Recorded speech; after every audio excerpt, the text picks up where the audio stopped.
Vous savez, tout compte dans la vie, souvent même la forme. Moi, j'ai eu beaucoup de discussions avec ceux qui se réclament de votre communauté. D'autres les appellent les tamasheks noirs.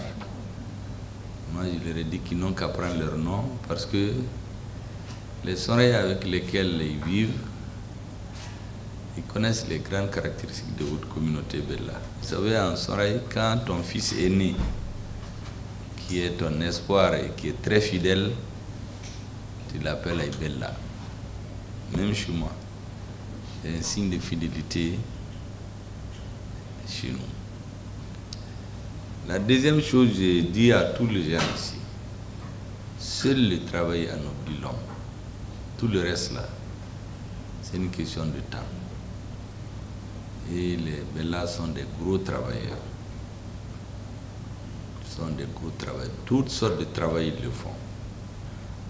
Du travail intellectuel, du travail manuel, tout. Même quand vous partez dans les zones où il y a les Maliens, au Ghana, en Côte d'Ivoire, les gros travailleurs là-bas, les Bellas font partie, qui immigrent de notre zone.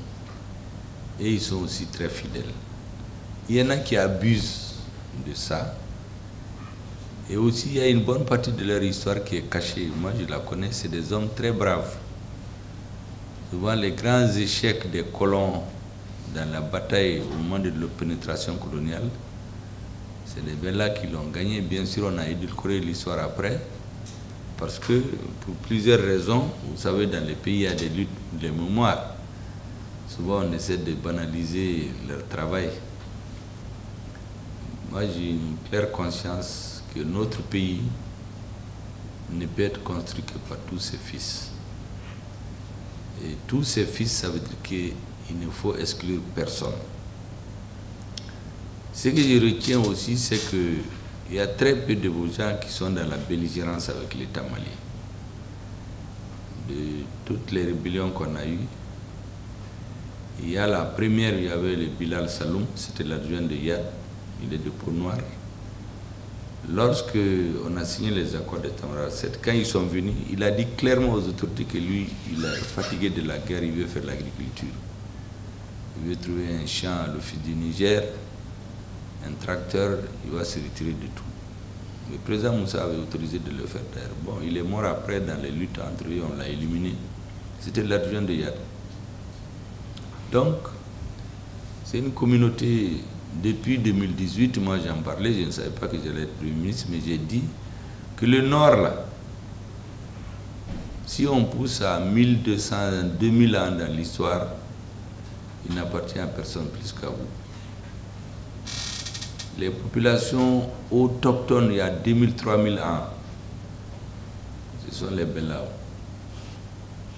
Mais aujourd'hui, le Mali est pour tout le monde. Celui qui a son grand-parent qui a immigré il y a 1000 ans, il y a 2000 ans, il y a 3000 ans. Moi, je connais un peu cette histoire-là. D'autres ont immigré il y a même 200 ans. Moi, je connais des gens qui se prévalent ici à Bamako. Leurs ancêtres ont immigré au Mali il y a 200 ans. Mais aujourd'hui, le Mali, c'est pour tout le monde. Ça n'appartient à aucune ethnie de façon particulière. Tout le monde est égal dans notre pays. Et c'est ce qui m'a fait dire aux uns aux autres qu'il ne faut pas écouter les sirènes de ceux qui veulent nous diviser. En noir, en blanc, en tamashek, en non-tamashek. Et puis il ne faut pas être complexé, il faut porter son titre. Bon, il y en a des gens qui ne veulent pas, il y a des Bellas qui ne veulent pas qu'on les appelle des Bellas. Bon, moi j'ai eu des discussions, j'ai dit que je n'entre pas dans ça. Chacun n'a qu'à s'appeler comme il veut. Ce qui est important pour moi, c'est le contenu. N'est-ce pas?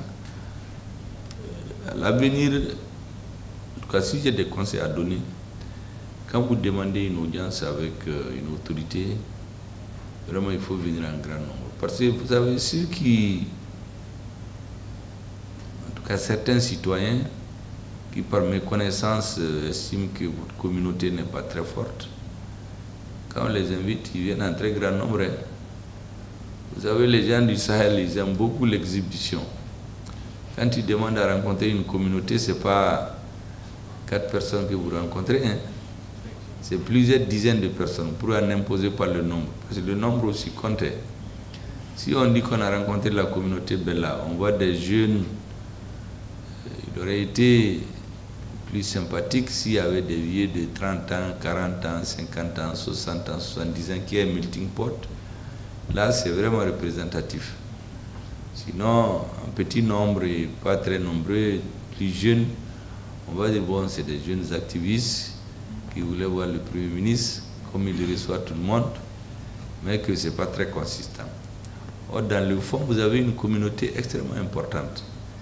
Et là, j'ai connu beaucoup, vous avez votre mouvement qui allait même adhérer pendant la contestation. Mais c'est des cadres, j'ai vu, qui faisaient trop de calculs, ce n'était pas des convictions. Or, la lutte à un certain moment, il n'y a que les hommes de conviction qui l'amènent. Quand elle finit, maintenant pour construire le pays, vous aurez les bras à tout le monde.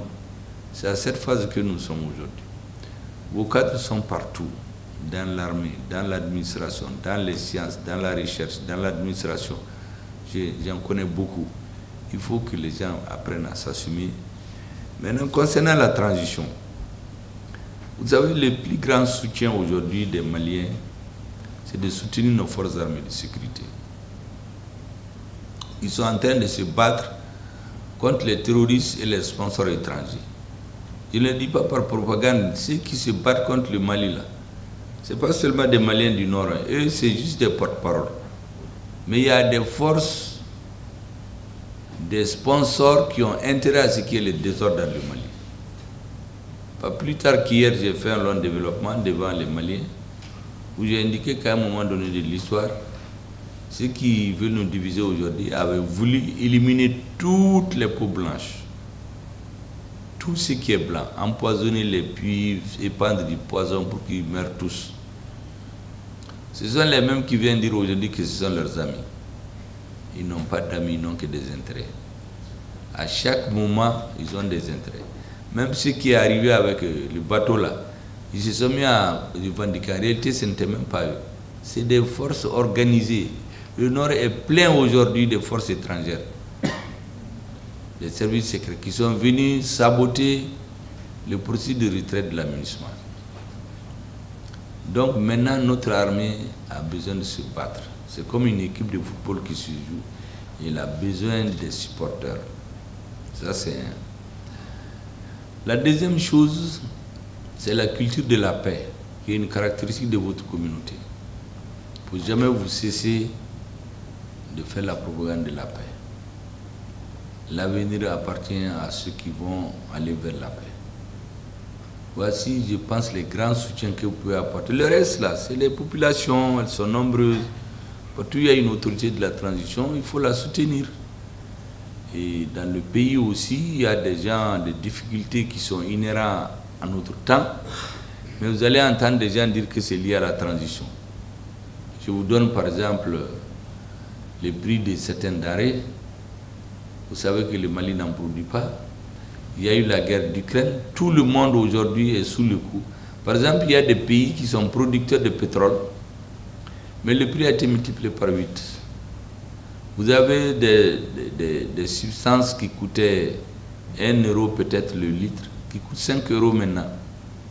Donc le monde a changé. Le Mali n'est pas un îlot. Mais celui qui prend juste les chiffres, il les compare à les chiffres d'avant, il va venir faire de la démagogie. Et celui qui a faim, il écoute celui qui lui dit qu'il doit avoir à manger. Et ils endoctrinent la population comme ça. Il faut expliquer que toutes choses égales par ailleurs, c'est ici que les prix sont les plus bas dans le monde. C'est au Mali. Moi, chaque semaine, on compare les prix au prix de la sous-région. Et les revenus des Maliens ne sont pas plus élevés. L'État renonce à beaucoup de choses. Mais quelqu'un qui vient juste dire que les choses sont chères, bon, il va avoir l'adhésion des gens. Il y en a qui vivent de ça. Ces gens-là, il faut les contrer. La campagne contre le gouvernement, vous devez participer à la déconstruire. C'est ça l'avantage aussi d'avoir des alliés sûrs qui le font par conviction, pour qu'on ne pense pas que votre demande d'audience, c'est tout juste parce que le Premier ministre est ouvert à tout le monde. Et effectivement, il rencontre tous les citoyens, parce qu'il est là pour eux. Parce que si les autres n'existent pas, lui n'existe même pas. Alors que lui, il peut ne pas exister, les autres existent. Donc c'est ça que je voulais vous dire, vraiment vous remercier et continuer à vous organiser.